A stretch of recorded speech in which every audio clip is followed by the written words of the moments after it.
Bonzarelli Show.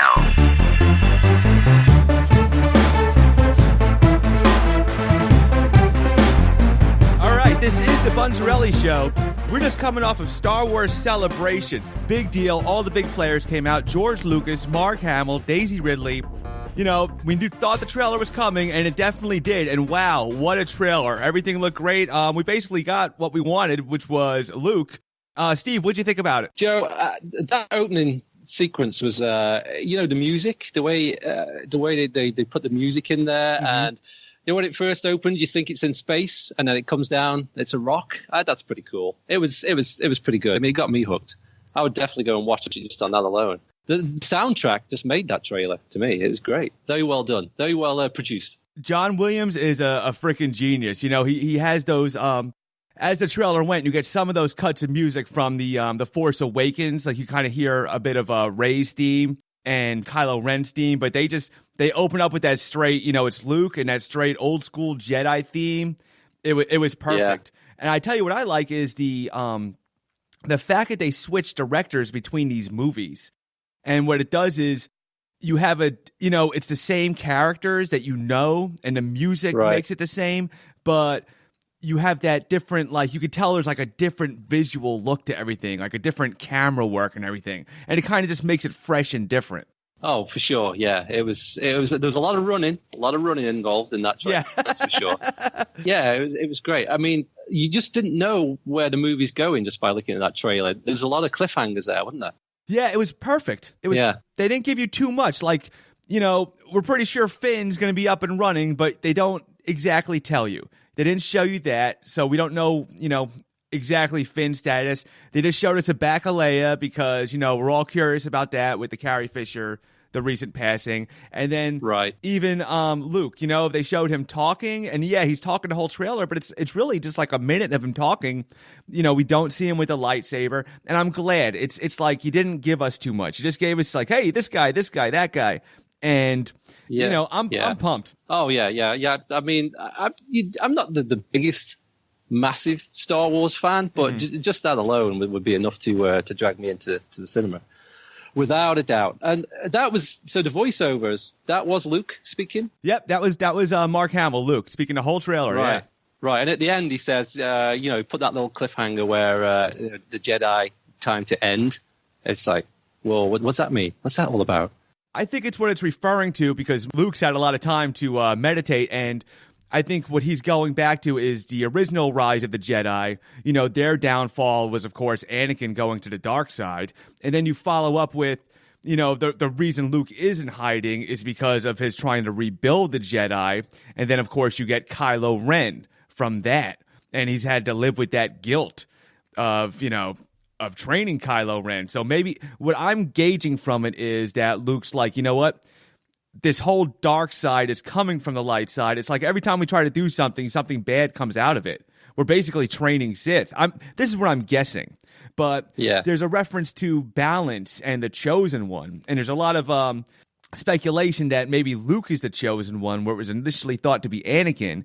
And maybe defeating the Sith wasn't a thing. I think maybe ending both sides might be the balance. But like I said, this is all speculation because they haven't showed us a lot. Yeah. Hey, I wonder what that book was about. You know, that showed a picture of a book. Why is there some written text about being a Jedi or something? You see like a little bit of a book or a tablet or something. From what they told us in The Force Awakens, I believe Luke was searching for the first Jedi temple. So I'm wondering is if he actually found it, and maybe that's why he's there. And maybe that's what they come across. And maybe they do come across whatever scripture or tablet has the actual prophecy of the chosen one. If that's even brought up, or if that's even something they're going after, or whatever else it is. But yeah, I think I would like to see the Jedi temple. And I got a feeling they show something where it looks like it's Kylo Ren approaching Luke. Or I think it's Luke, because it's hooded and it's R2. So what I don't know is, are we going back to that first flashback from Force Awakens, or is it actually present time and we're going to see Kylo confront Luke at the temple? I'll tell you, one great scene I liked in that trailer was where you've got, you can see Luke standing on that rock, and then she's there waving her lightsaber around. You know, that's like Grasshopper and Jedi Master. He's teaching her something, you know. So she's obviously doing some training on that rock with him. Oh yeah, it's I'm excited to see a more like trained Rey. Like, you know, like we saw her just kind of finding herself in the end of the first movie. So, you know, to see her now, it'll be impressive to see how she grows with Luke's training. Yeah, that's a massive part for her. I mean, to go from like a nobody to doing all these Star Wars movies. Mm-hmm. I mean, that's incredible, really. I mean, what a career move. Well, there's a history of that with Star Wars, because I believe even when they initially, like the New Hope, it was all unknown characters. And I think that helps you buy into the fantasy. Like if you stick Tom Cruise in there, you're like, wait a minute, you're Tom Cruise. You know what I'm saying? I mean, even Harrison Ford is he's not in this one, is he? No, Harrison Ford's pretty much done with it, but right. This Star Wars celebration was huge. I mean, you had George Lucas, you had Mark, and Harrison Ford. That was the biggest surprise. But a lot of exciting stuff, and we knew that trailer was coming out. That was a great trailer. I mean, I'm hooked. I'm in. Yeah, and I'm not a huge Star Wars fan. It's like created a whole new generation of Star Wars fans. Mm-hmm. If that's what they planned on doing, then they're going to succeed. Yeah, you know, because it's got everything you want. It's excitement, adventure, intrigue. You know, it's got all the sci-fi. Fantastic. Yeah, it looks great. And we'll get a bigger trailer down the road. Speaking of Celebration, my buddy Kevin went down to Celebration, and he was really psyched. We were actually doing a recording session, and we got into a big, like, we just started going off on all sorts of tangents about Star Wars. Some of it's some speculation on Celebration, but a lot of it's some general talk, including the Han Solo movie and a lot of other things. So, it's a really good show. So why don't you guys have a listen? But, I mean, I guess, like I said, dude, Star Wars Celebration is ridiculous. Like, there's people that are, like, coming from overseas. Like, it's kind of like I went to WrestleMania, and there were 75,000 people there, and a lot of people were from out of town. Like, I'm talking, like, Ireland, England, China. People from all over. So, like, I'll be interested to go to Star Wars Celebration for the first time and see how many people are there and interact with, other Star Wars nerds and see how big it really gets. So far, what I'm reading into, like, the Star Wars Celebration, there's a lot of talk about Hayden Christensen coming back and doing, like, a Darth Vader type movie. Oh, really? Or just a Darth Vader type role. Mm-hmm. So I'm kind of interested to see, like, what he's going to, like, what they're going to talk about. Or if anybody there asks us any questions regarding it. Because I know it's stuff that people have, like, wanted. Like, everybody always wanted a Darth Vader movie. Yeah. Or if they're going to do, like, an Obi-Wan sequel, anything like that. Like, I really wish Ewan McGregor was going to be there. That would be cool. Yeah, I don't know where I heard it. I don't know if it was from you. Were there rumblings again of the Obi-Wan movie? Was that supposed to happen again? There's been talks. I mean, I think McGregor is, like, fully on board for it. Like, he's already said it a number of times. Like, I'm waiting on a phone call. Yeah. It's like, it's his, like, thing. Like, he's like, I'm waiting. Like, I'm still here. Mm-hmm. But I don't know. I think just because it's been so long, like, you're talking, like, almost 8 years, that Hayden Christensen's been around for Star Wars. Mm-hmm. So it's really odd that they just like, oh, hey, surprise, Hayden Christensen's going to come too. And he wasn't like an early announcement. He was just recently made. So I think it's like, I think it might come into something. The Sam Witwer guys, he's going to be there. Uh-huh. A lot of the cartoon guys, I think Filoni's going to be there. Yeah, Filoni's going to be there for the 40th panel, and then I think he has like his own thing going on Thursday that has to do with Rebels. Could he possibly pull out a Rebels trailer this soon? Do you think he'd have one? That's what they're talking about. I think he has one. I think he has something that has to do with episode or season 4. Yeah, because even if he's got like, maybe they'll announce Filoni's going to get them a movie. That would be cool. I would love that. Well,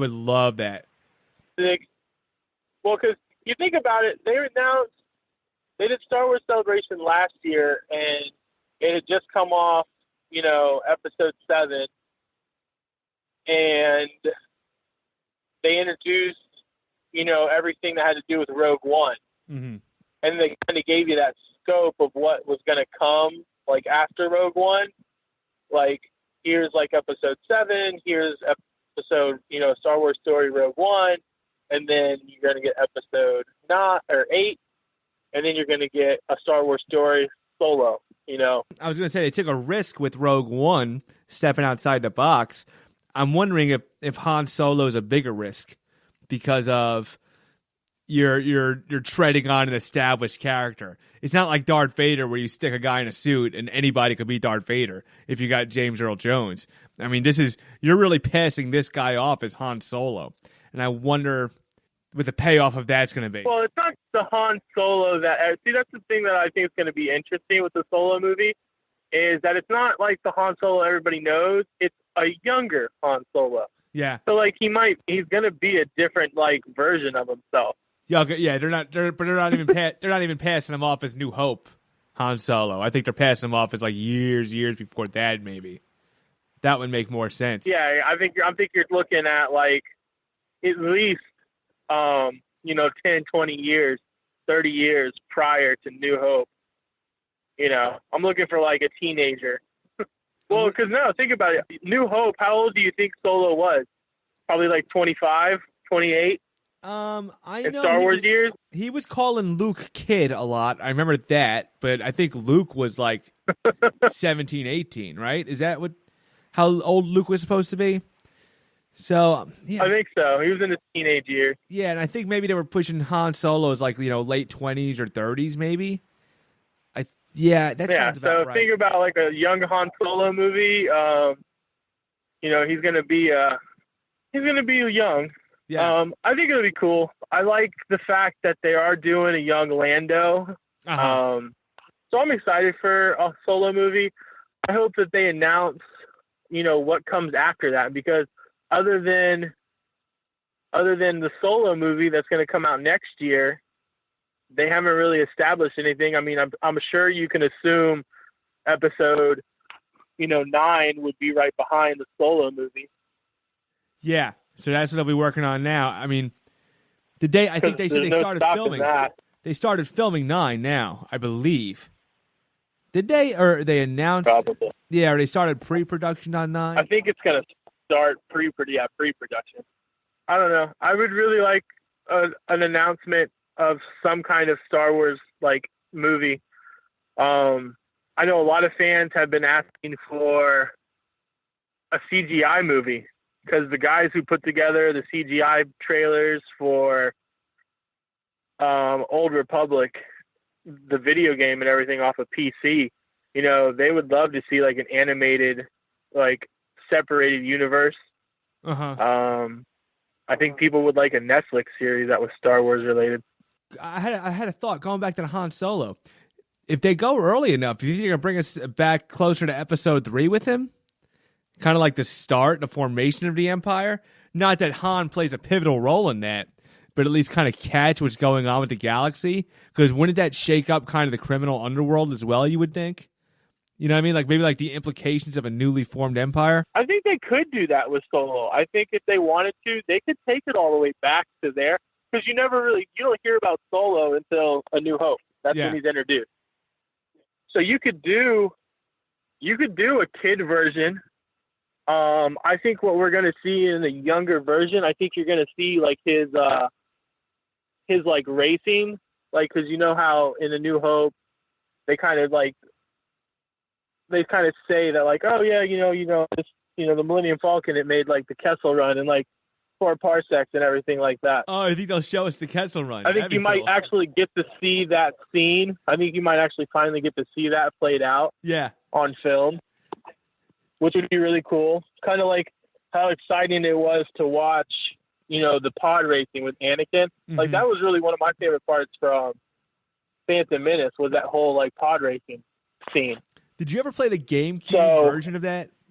When Nintendo made yeah. Oh my gosh. They like recaptured, I think, Star Wars pod racing. Yeah, I remember that. Yeah, I think Lucasfilm like captured like the same framework and just crammed it into that video game because you felt like you were pod racing. That game was fun.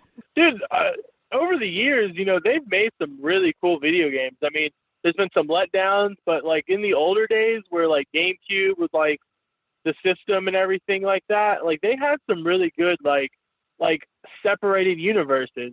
So like Star Wars, after the movies like ended, they were still like bringing up stories. I wish they would have like applied them to movies. But they were cool to live through a video game because like a lot of them you got to be a Jedi, make your own lightsaber, do that kind of role, which is what everybody wants to do. Yeah, why not jump back to that you leap back to that first period of time, like, when they say the Sith once more will rule the galaxy. Let's see that galaxy that is ruled by Sith. You know what I'm saying?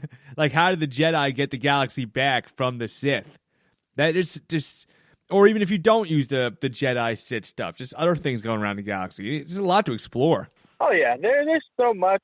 I think it'd be really cool if they did something, with a Star Wars or like a Darth Vader like backstory further into what they're doing.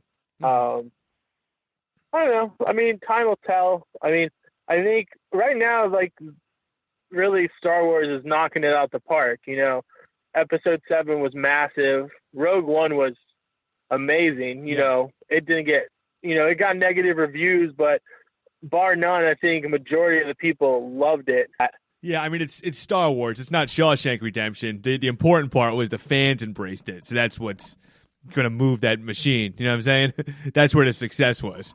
Yeah. If people are receiving it well and if it's a box office success. And I think, didn't it break a lot of Force Awakens records in the beginning, or at least for like the opening weekend and stuff? It didn't beat it totally, but there was some... it had a strong opening, I know that. I don't think it beat it overall. Yeah, it had a very strong opening. No, overall, I think episode 8 will end up breaking episode 7 overall, because I think if episode 8 has the potential to do what it is going to do, it'll break the Titanic's record or Avatar's record and be the #1 movie ever. Because I know Star Wars or episode 7 came like really close. Yeah. But I think it's in like 3rd place or 2nd place behind Avatar.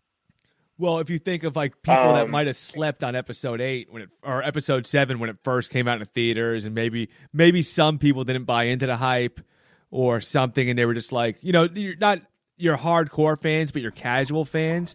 But then all of a sudden those casual fans saw it, and they saw that Luke at the end, and now you're going to have this new trailer, and Luke's going to do something in that trailer. Well, if he talks, he already beat whatever he did in Force Awakens. You know what I'm saying? But if that Luke is what's going to sell that second wave, because I was like, oh, Luke, either whips out a lightsaber, or he says some profound thing, or whatever he's going to do. There's going to be some jaw-dropping Luke moment in the trailer. That's my prediction. Yeah, I mean, there was the talks, I guess, that because like for the producers and for moviegoers and like everybody that's like bigwigs in the movie universe, they have like, it's called Cinnamon or Cinecon. And it's like for movies that are potentially going to come out, like a lot of like developers release posters and some show footage. Like for instance, Marvel, like they showed footage of Thor, and Star Wars showed footage from The Last Jedi. And supposedly from just like the 30-second clip of what it is or whatever, it basically is the same exact scene of where Evan ends. And it's basically Rey, like she's swinging the lightsaber, like she's like deflecting something or fighting someone. So I'll be interested to see if that like is in the trailer. Like maybe like she like holds the lightsaber out to Luke, and Luke's like, well, if you have that, you're clearly somebody, so let's find out if you're a nobody. And like maybe he like throws a rock at her. Let's like see if he passed a rock test. She like defends herself. I'm just saying, like, I don't know. I think 8 is going to be a lot like Empire. I think it's really going to be a lot of people complained about 7 being the carbon copy of A New Hope. So I'll be interested to see how they develop 8 and see if it's a lot like Empire, which is the movie everybody likes. Mm-hmm. I'll be disappointed if Rey like loses a hand. Well, yeah, what I really want to do is take its own turn. I think, even Rogue One took a little more risk with the visuals as far as, showing us some different ideas like the beach world at the end. And, it's still a giant universe. You don't have to keep showing us like the snow world and the desert world. It could still be. You could have a nice, healthy medium in things. You don't have to stay away from the exotic-looking planets because you're afraid of the stigma of the prequels. You know what I mean? I hope they're not doing that. I mean, it's still a giant galaxy. The bad thing is, you think about it, the first trilogy, 4, 5, and 6, they didn't really touch on many worlds. Like, you were on Tatooine, mm-hmm. you were on Hoth, you were on Dagobah, mm-hmm. and then that's it. Yeah, it's true. You went back to Tatooine. Well, yeah, you go back to Tatooine, but that's it. Yeah. So three planets that's true. made up the first 3 movies.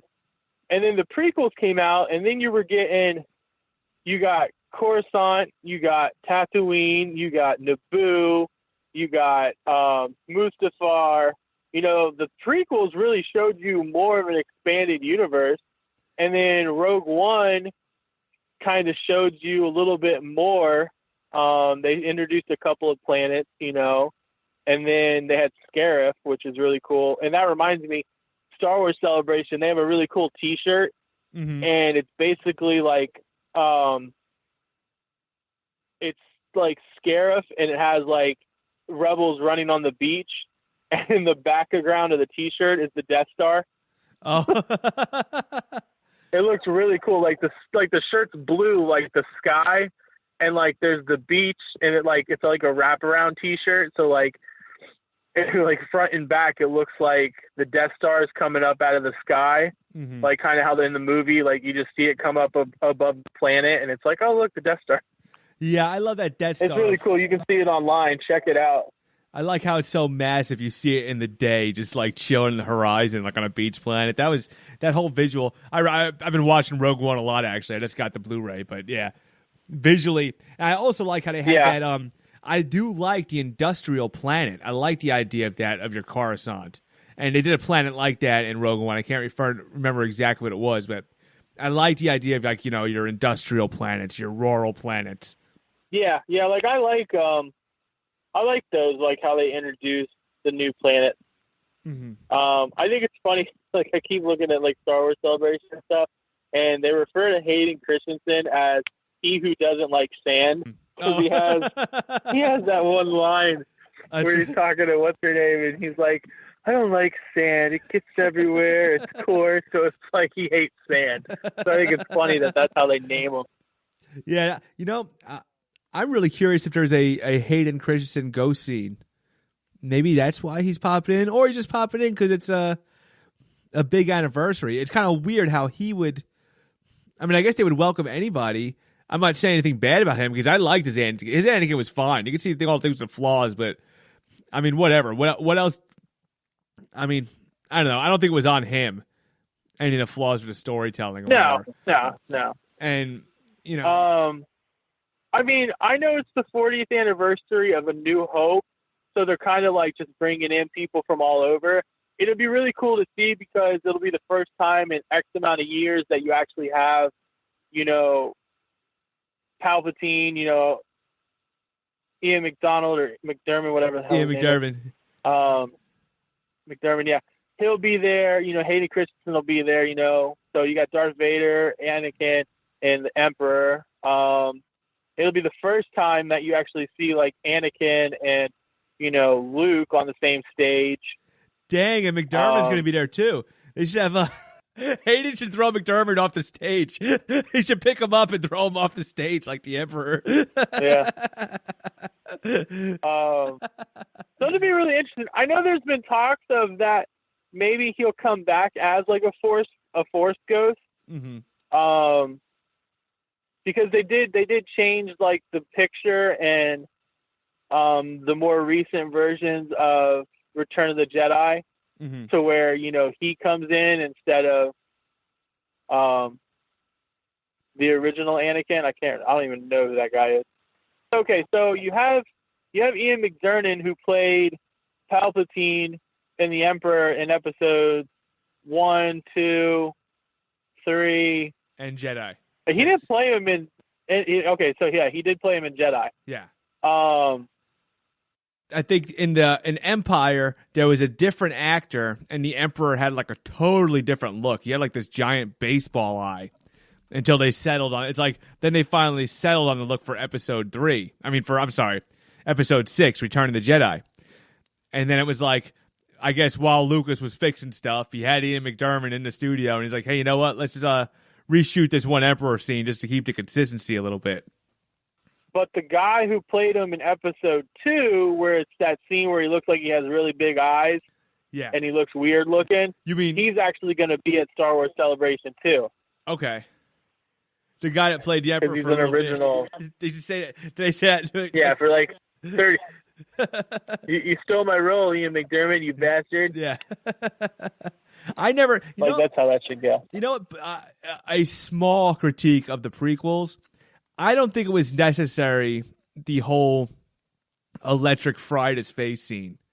I never thought that. I was like, I would have liked it more if they just said, like, just from being an evil SOB for so long and just being like the dark side just aged him rapidly. You know what I'm saying? Because he just really, that's how I always took his look in Jedi. He just like, oh, this is a guy that's just it's almost like he's so filled with the dark side, it's ravaging his body. I didn't really like the whole, like, I burned my face off to make a point kind of thing. I don't know. Especially because, like, he's actually thinner looking in Jedi. I don't know. Well, he's older in Jedi too. Yeah, he's supposed to be older. I think he looks better. He looks better in Jedi than he does in episode 3 when he actually gets turned into the Emperor. That's what I'm saying. He doesn't look deformed. He looks like he's missing some teeth, and he looks a little like he looks pale and everything. But he doesn't look like this whole wrinkly. They almost overdid it in episode 3. You know what I'm saying? Like there's like. Yeah. I would have bought. You know what I would have bought that would have been better would have been if they would have never done that at all, and the Emperor would have just been like that mysterious shroud of like, you know, the Emperor, like how his cloak covers his face. You never really actually see his face. Mm-hmm. And then, like, lo and behold, he ends up being just like a regular person instead of somebody who's deformed. Filoni was smart the way he played it in the cartoon. Sam Witwer was on Rebel Force Radio. I want to give them credit because he was talking to them about the Obi-Wan thing because they were actually debating about the whole Chosen One issue. But he had said something. He goes, you know, Dave actually takes this stuff like you never know where anybody's starting as far as like the history of the movies. Because to some people, the prequels are their first movies. To some people, Force Awakens is their first Star Wars movie. So what Dave does, like in the cartoon, I didn't realize until he said it. It was Sam Witwer who said it. He says, they never flat out tell you that Palpatine is the Emperor. In Clone Wars or Rebels, you barely see any of them. But in Clone Wars, you would see Palpatine. And you would see Sidious. And if you were smart, you know, if you caught it and you knew... But if you didn't know, you know what I'm saying? He kind of left it a mystery. He said, like, you know, you find out when it's time for you to find out. Hey, thanks a lot, Karen. It's been great talking to you, man, okay? Yeah, man, it was awesome, man. Yeah, enjoy the convention. I will.